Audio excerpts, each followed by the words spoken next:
नमस्कार, आप देख रहे हैं लाख टके की बात यानी दिन की सभी बड़ी खबरें। आपके साथ मैं हूं अजय वत्स।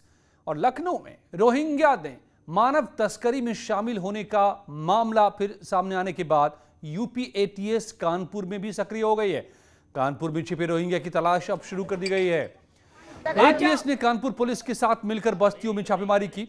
कानपुर दरअसल लखनऊ में पकड़े गए आतंकियों के कनेक्शन इन रोहिंग्याओं से मिले थे, जिसके बाद एटीएस ने कानपुर में छापेमारी की है। अब एक बार फिर से एटीएस के साथ साथ कानपुर पुलिस भी पड़ताल में जुटी है। कानपुर में फर्जी आधार कार्ड बनाते पकड़े गए गिरोह की जानकारी भी मांगी गई है ताकि रोहिंग्याओं का कनेक्शन पकड़ा जा सके।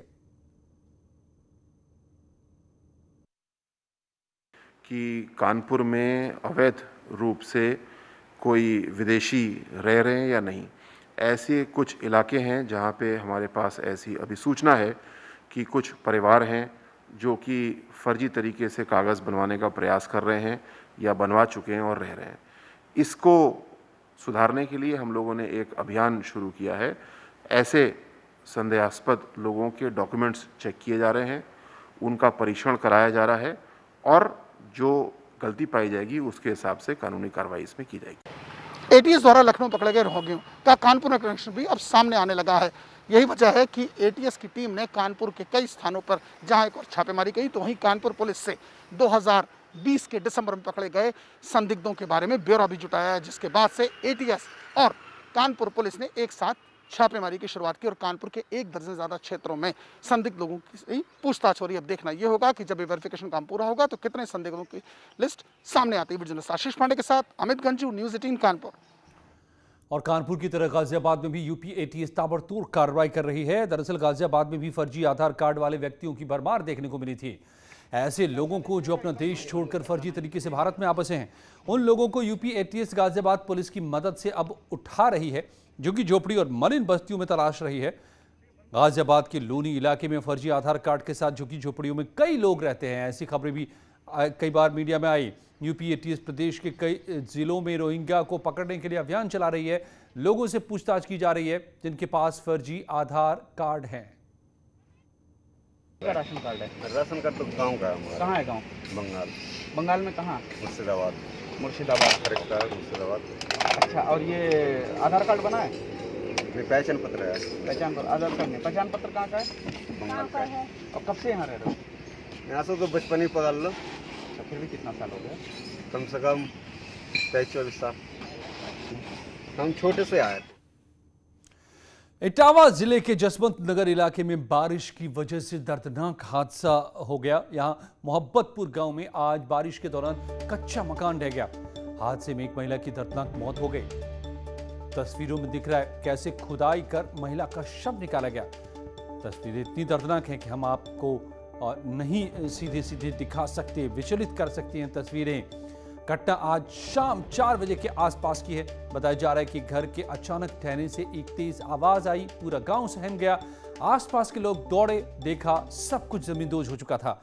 खुदाई की गई तो एक महिला का शव निकला, जिसकी उम्र करीब 26 साल बताई जा रही है। मकान गिरने से मृत महिला का भाई भी गंभीर रूप से घायल हो गया।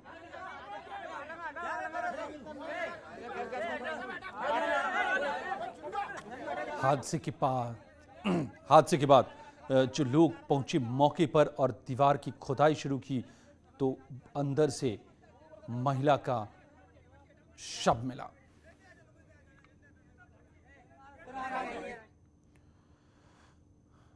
उन्नाव में भी ज्यादा बारिश होने की वजह से सड़क कट गई। सड़क कटने से लोग पानी में मोटरसाइकिल खींचते दिखाई पड़े। सड़क कटने की वजह से स्थानीय लोगों को काफी मुश्किलें हो रही हैं। लोग जान जोखिम में डालकर अब सड़क को पार करने को मजबूर हैं। ये तस्वीरें सदर तहसील के सरोसी ब्लॉक क्षेत्र की है।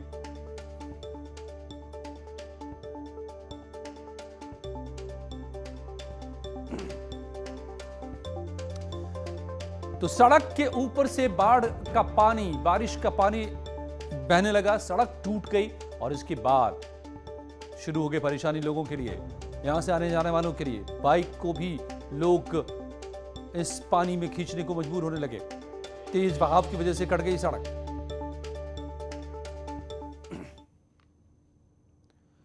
और आगरा के सैया इलाके में टायर फटने से बस में आग लग गई। बस के स्लीपर कोच में लगी आग, जिससे सवारियों में हड़कंप मच गया। अच्छी बात यह है कि किसी के हताहत होने की इसमें खबर नहीं आई।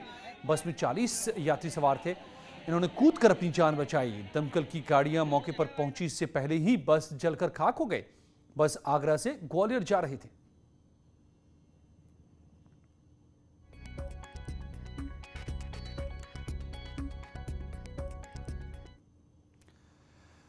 प्रयागराज से बड़ी खबर है। पूर्व मंत्री राकेश धर त्रिपाठी पर आरोप तय हुआ है। आय से ज्यादा संपत्ति के मामले में आरोप तय किया गया है। एमपी एमएलए कोर्ट में चल रहा है केस। 2007 से 2011 तक का मामला। राकेश धर बीएसपी सरकार में मंत्री रहे। बीएसपी सरकार में उच्च शिक्षा मंत्री थे राकेश धर त्रिपाठी। आय से ज्यादा संपत्ति के केस में अब ये आरोप तय हुआ है एमपी एमएलए कोर्ट में।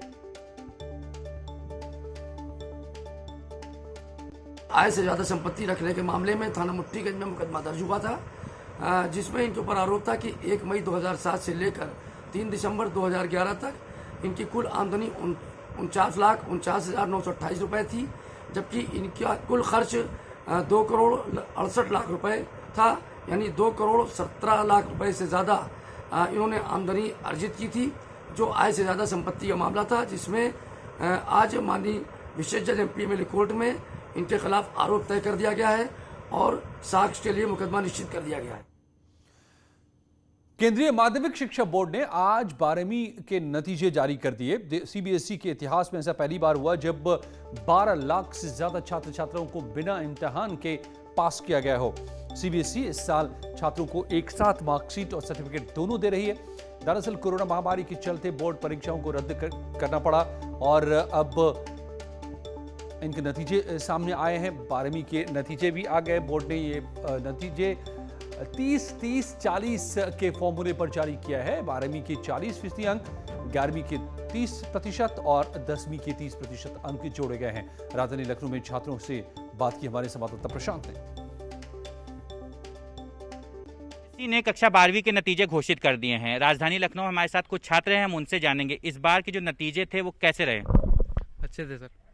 अगर परीक्षा देते तो क्या इससे बेहतर स्कोर कर पाते? मे भी हो सकते थे अगर पढ़ाई अच्छी चलती तो। फिर आपको क्या लग रहा है?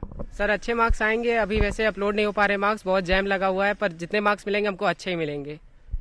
मैम, जिस बार इस तरीके का रिजल्ट जो इस बार रहा, क्या लग रहा है आपको जो छात्र हैं वो सेटिस्फाई हैं? देखिए, ऑब्वियसली अगर बच्चे खुद वो करते प्रेजेंट होके एग्जाम देते तो उसका नतीजा कुछ और होता, लेकिन क्योंकि ये पूरे इनकी साल भर की मेहनत का नतीजा है तो किसी भी रूप में ये नुकसान में नहीं है और इन विषम परिस्थितियों में ये बेस्ट रिजल्ट है जो जिस स्थिति में किसी भी बच्चे का कोई भी नुकसान नहीं हो रहा है। जैसा कि मैम बता रही हैं कोई नुकसान नहीं हुआ है, क्या माने? यस सर, बिल्कुल। हमारे प्री बोर्ड्स ऑन टाइम हुए, हमारे प्रैक्टिकल्स भी टाइम पे हुए, हम लोगों ने ऑनलाइन भी पढ़ाई की बहुत अच्छे से। रही बात 10th का रिजल्ट, तो 10th का रिजल्ट भी अच्छा था, 30% उसमें से, 11 का भी, तो ओवरऑल रिजल्ट बहुत अच्छा आया है। तो जिस तरीके से छात्रों ने भी स्पष्ट किया है कि जिस तरीके का रिजल्ट रहा है वो इससे इस बात से बिल्कुल सहमत है। हालांकि परीक्षा देते तो इससे और बेहतर वो स्कोर कर सकते थे, लेकिन जिस विषम परिस्थितियों में इस बार कोरोना काल के बाद में ये परीक्षाओं का रिजल्ट डिक्लेयर किया गया है, कहीं ना कहीं छात्र उससे संतुष्ट नजर आ रहे हैं। कैमरा पर्सन अनिल के साथ प्रशांत पांडे, न्यूज़ 18 लखनऊ। प्रदेश में बढ़ती महंगाई को लेकर कांग्रेस ने आज बरेली कलेक्ट्रेट पर धरना प्रदर्शन किया। प्रदर्शन के दौरान कांग्रेसी कार्यकर्ताओं की पुलिसकर्मियों से तीखी नोकझोंक हुई। बारिश होने के बावजूद कांग्रेसी कार्यकर्ता यहां कलेक्ट्रेट गेट पर धरना प्रदर्शन करते रहे। डीएम से मिलकर जाने की जिद पर अड़े रहे। कई घंटों तक कलेक्ट्रेट पर हंगामा चलता रहा। देखा किस तरह से तानाशाही रवैये में हम लोगों से बात की, जबकि हम गांधीवादी लोग हैं, हम आराम से शांतिपूर्वक बैठे हैं। उन्होंने कहा कि मास्क नहीं लगा रखा। मैं कहता हूं, बेरोजगारी की महामारी का मास्क सरकार देगी क्या? बेरोजगार युवा आत्महत्या कर रहे हैं, सरकार बचाएगी? यहां पर महंगाई की मार से आम लोग मर रहे हैं, सरकार के पास उसका मास्क है? किसान मर रहा है, उसकी फसल का उचित मूल्य नहीं मिल रहा, खेत में जहर खा के मर रहा है, घर पे फांसी लगा के मर रहा है, बेटियों की शादी तक नहीं की जा रही, खेत बोने के लिए और जुताई के लिए किसानों के पास पैसे नहीं है। मांग थी कि जिलाधिकारी हमारा ज्ञापन सौंप लें और ज्ञापन के माध्यम से राज्यपाल जी को हमने अनुरोध किया था, महामहिम जी को। लेकिन हिटलर शाही, जैसे सरकार हिटलर शाही वहाँ बैठकर कर रही है, इसी तरीके के बरेली जनपद के हमारे जिला अधिकारी जी भी हिटलर शाही रवैया अपनाते हुए हम लोगों से नहीं मिलते। क्या हम चोर और डकैत हैं? क्या जिला अध्यक्ष और प्रदेश के अध्यक्ष आए हुए हैं, उनके पास 1 मिनट का समय नहीं है कि मिलने के लिए? अमेरिकी लोगों से लोन के नाम पर ठगी करने वाले गैंग का 2 सदस्यों को क्राइम ब्रांच की टीम ने गिरफ्तार किया है। इनके पास से एक लैपटॉप मिला है, इसमें 2 लाख अमेरिकी लोगों का डेटा है। इससे पहले काका द्वीप क्षेत्र से भी इसी तरह का एक गैंग पकड़ा गया था। इसमें जो कॉल सेंटर में जो काम कर रहे थे, उसमें जो कॉल करने वाला होता है उसको एक रिटन स्क्रिप्ट इंग्लिश में दी जाती थी, जिसको बार बार प्रैक्टिस करता था और यूएस एक्सेंट में ही वो बात करते थे। उसमें उस बंदे को ये चेजर कहते हैं। और उसके बाद जब लीड डेवलप हो जाती थी तो डिफरेंट पेमेंट के नाम पे, जैसे कि processing fees, file closing fees, EMI के एडवांस पेमेंट, इन नाम पे उनसे वो यूएस सिटीजन से पैसा लेते थे। एक यूएस सिटीजन से 500 से $2000 तक की ये पेमेंट लिया करते थे। प्रदेश में आज कई एनकाउंटर देखने को मिले। पुलिस की गोलियों से कई बदमाश जख्मी हुए। इस वक्त हम आपको एनकाउंटर की 3 तस्वीरें दिखा रहे हैं। पहली तस्वीर संभल की है, जहां पुलिस और गोद तस्करों के बीच मुठभेड़ हुई। इसमें गोद तस्कर पुलिस की गोली से जख्मी हुआ। दौरान एक सिपाही को भी इसमें गोली लगी है। इलाज के लिए अस्पताल में भर्ती कराया गया। दूसरी तस्वीर नोएडा की है, जहां पर पुलिस और बदमाशों के बीच मुठभेड़ हुई। एक बदमाश गोली लगने से जख्मी हो गया। नोएडा के थाना सेक्टर 39 में यह मुठभेड़ हुई। तीसरी अयोध्या की तस्वीर है। 25,000 का इनामी शातिर अपराधी मुठभेड़ के बाद यहां अयोध्या में गिरफ्तार किया गया।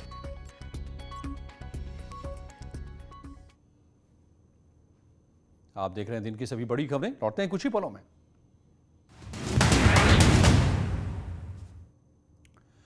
यूपी के कई जिलों में आज इनकम टैक्स ने छापा मारा। कानपुर, नोएडा और गाजियाबाद में यह छापेमारी हुई। दिल्ली समेत देश के 31 जगहों पर छापे पड़े। छापेमारी में कई जरूरी सबूत और दस्तावेज भी मिले हैं। कल सुबह से हुई छापेमारी आज भी जारी रही।